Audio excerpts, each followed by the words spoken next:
Andika Revaldi. Mana Andika Revaldi? Ada. Apa? Ya, tadi Oke. ada Bu. Nika. Kapal. Hari ini.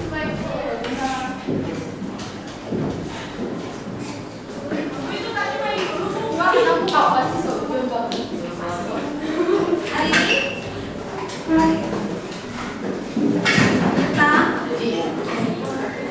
Katika. Siapa? Sama apa? Minggu kemarin? Biotik dan? Abiotik. Kalau biotik itu apa?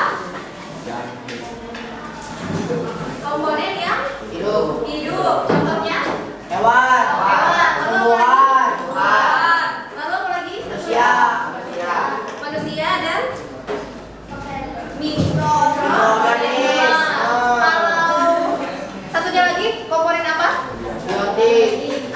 Biotik. Itu komponen yang seperti apa? Mati. Ya. Tidak hidup. Tidak hidup. Contohnya apa? Atom.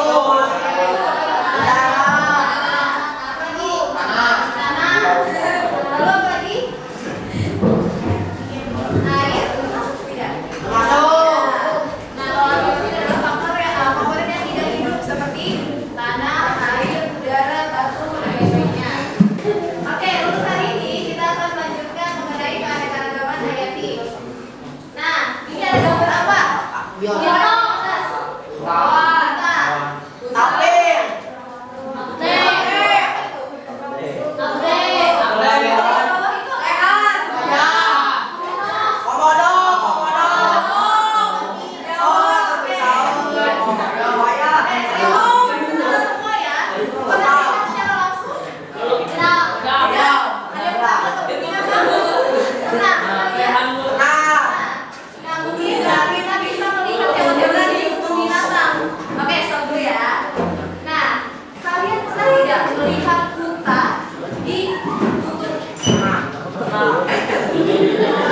Apakah unta itu bisa tinggal di kutub? Kalau beruang kutub, apakah dia bisa tinggal di gurun pasir? Kalau komodo, apakah dia bisa hidup di kutub? Kira-kira kenapa? Kenapa bisa terjadi? Berarti kalau unta itu tinggalnya di mana? Di gurun pasir. Kalau beruang kutub? Kalau komodo? Gimana tinggalnya? Di namanya itu sabana atau pada rumput yang terbuka. Itu nama lainnya dari sabana, pada rumput yang terbuka. Jadi mereka itu bisa hidup di habitatnya masing-masing ya. Unta tidak bisa hidup di kutub, beruang es tidak bisa hidup di gurun. Beruang es juga tidak bisa hidup di sabana ya. Kenapa? Karena mereka kenapa? Kira-kira? Karena tubuhnya itu sudah di-setting oleh Tuhan untuk tinggal di habitatnya. Nah, oleh karena itu hari ini tujuan pembelajarannya adalah kita akan mengidentifikasi persebaran flora. Flora itu apa? Tumbuhan. Kalau fauna? Hewan. Yang ada di Indonesia dan juga di belahan dunia lain. Maksudnya tadi unta itu adanya di mana? Gurun itu, gurun pasir itu adanya di mana? Ya, di Mesir, di Arab. Ada nggak gurun pasir di Indonesia? Tidak ada. Kalau beruang kutub adanya di mana? Kutub-kutub. Kutub utara atau selatan? Selatan.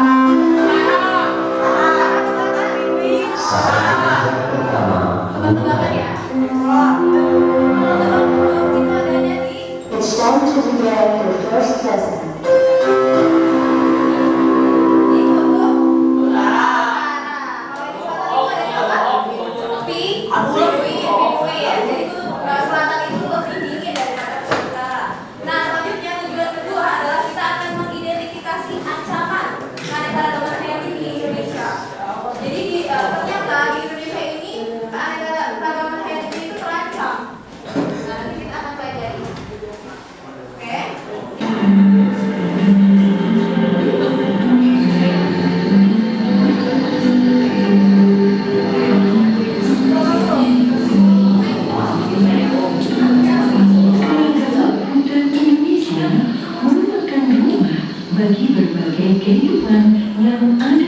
penggunaannya.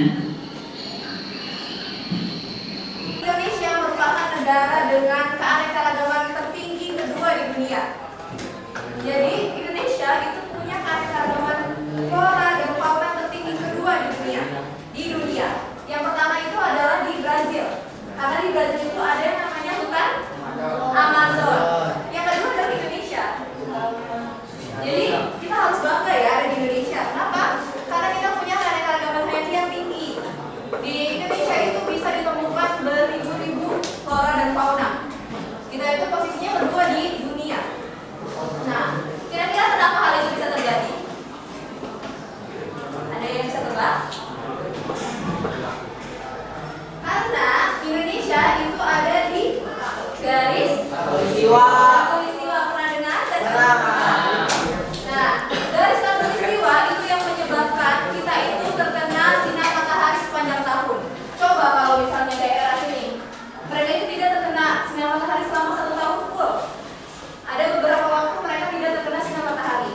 Sedangkan kita itu di daerah khatulistiwa, berurusan dengan Brazil ya, dengan Brazil, bagian Afrika Tengah, Madagaskar, Indonesia. Nah ini dia, kita itu terkena garis khatulistiwa yang membuat kita itu beriklim tropis.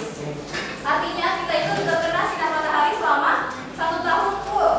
Nah itu yang membuat Indonesia adalah negara kedua dengan biodiversitas tertinggi di dunia. Bangga nggak?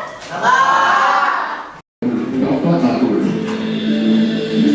akan tetapi sesuatu saat ini sudah lanjut usia dan saatnya menyerahkan tahta kerajaan kepada anaknya.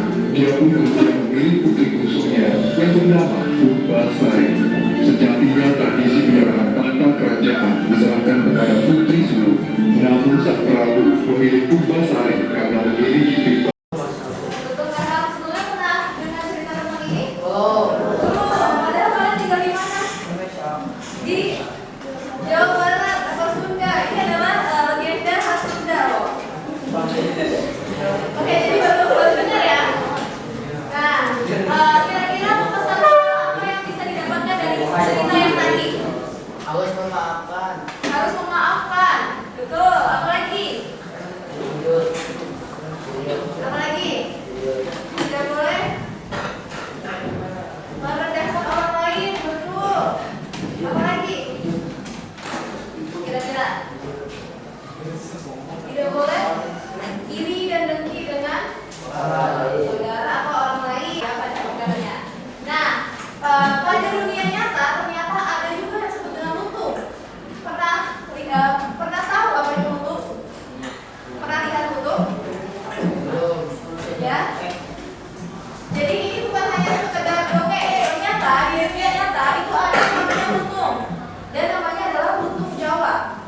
Kalau misalnya kita melihat ada suatu hewan yang belakangnya itu ada nama daerahnya, misalnya harimau Sumatera, lutung Jawa, gajah Sumatera, maka hewan tersebut itu hanya bisa ditemukan di wilayah tersebut. Kalau lutung ini berarti adanya di mana? Jawa. Ternyata ada lutung Jawa itu. Baru tahu atau sudah tahu sebelumnya? Baru tahu. Nah, lutung Jawa ini ternyata sekarang itu terancam populasinya, semakin sedikit. Oleh karena itu dilindungi oleh undang-undang. Nah, sekarang kita akan belajar mengenai ancaman yang mengancam lutung Jawa dan juga bagaimana cara untuk mengatasi ancaman tersebut. Oke? Selanjutnya ibu minta kalian untuk berkelompok, kelompok yang kemarin bisa dilaksanakan sekarang. Berkelompok.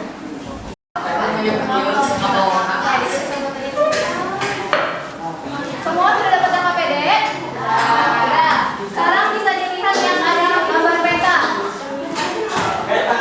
Yang ada gambar peta Indonesia. Sudah?